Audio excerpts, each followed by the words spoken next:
Lucas capítulo 2. Glória a Deus nas maiores alturas e paz na terra entre os homens a quem Ele quer bem. Versículo 14. O cântico da multidão da milícia celestial foi a única vez em que o céu se abriu para revelar a sua santa melodia. Diante de simples pastores, as mais perfeitas vozes entoaram o mais sublime louvor. A partir daquele momento, aqueles homens perceberam que o mundo já não seria mais o mesmo. Aquele acontecimento dividiria o tempo em antes e depois de Cristo. E após contemplarem o menino, conforme a palavra do mensageiro celeste, eles não puderam se calar e divulgaram o que lhes tinha sido dito a respeito do menino. O semblante deles era tão cheio de alegria e de convicção que todos os que ouviram se admiraram das coisas referidas pelos pastores. A mãe do Salvador, contudo, guardava todas estas palavras, meditando-as no coração. Maria ainda não compreendia totalmente que aquela criança envolta em faixas e deitada em manjedoura não era apenas um frágil bebê, mas a redenção de Jerusalém e de todo aquele que nele crê. João capítulo 3, versículo 16. Havia, porém, um homem chamado Simeão, homem justo e piedoso que esperava a consolação de Israel, e o Espírito Santo estava sobre ele.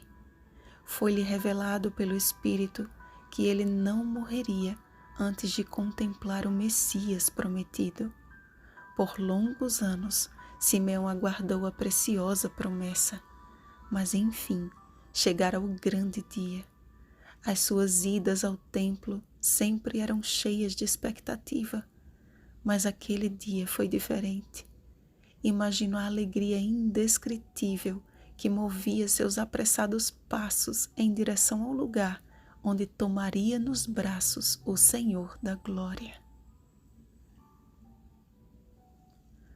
O grande diferencial que fez com que aquele homem reconhecesse naquela criança a salvação, e não os sacerdotes que oficiariam a cerimônia de apresentação de Jesus no templo, foi a atuação do Espírito Santo em sua vida. A Bíblia não deixa dúvida com relação a isto nas 3 sentenças seguintes. Primeira, e o Espírito Santo estava sobre ele, verso 25. Segunda, revelara-lhe o Espírito Santo, verso 26. Terceira, movido pelo Espírito, verso 27. A presença atuante do Espírito Santo promove discernimento espiritual. O que era apenas uma ideia torna-se tão concreto quanto tocar e ver. Na história de Jó, por exemplo, a Bíblia diz que ele era um homem íntegro, reto, temente a Deus e que se desviava do mal. Jó capítulo 1, versículo 1. Mas foi apenas após a sua trajetória de terríveis provações que, diante da manifestação de Deus, ele declarou: Eu te conheci apenas de ouvir, mas agora os meus olhos te veem. Jó capítulo 42, versículo 5. Assim como foi com Jó e com Simeão, o Espírito Santo deseja nos revelar a salvação que há em Cristo Jesus de forma palpável e visível.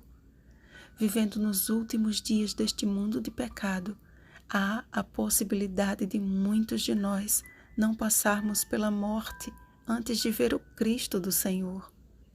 Mas os nossos olhos só contemplarão a sua salvação se aqui estivermos prontos para recebê-la.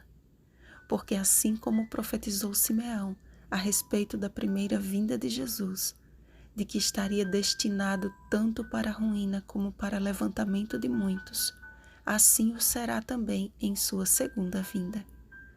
Muitos o receberão com o gozo de quem já o aguardava, outros, porém, se lamentarão perante aquele que, manifestando os pensamentos de muitos corações, revelará as suas más intenções. A vida de outro personagem citado neste capítulo e sua prática constante complementa a nossa real necessidade atual. A profetisa Ana, que aguardara o cumprimento da profecia, também reconheceu naquela criança a redenção de seu povo. Sua expectativa por aquele momento era tão grande que ela não deixava o templo, mas adorava noite e dia em jejuns e orações. Oh, quanto necessitamos muito mais exercer tal prática. É tempo de colocarmos em prática Joel capítulo 2, versos 12 ao 13, para que façamos parte do povo que o Senhor chama. Joel capítulo 2, versículo 32.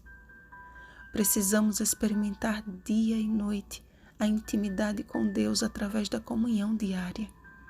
O Espírito Santo geme por isso com gemidos inexprimíveis. Romanos capítulo 8, versículo 26. Houve profunda angústia e desespero quando José e Maria perderam a Jesus de vista.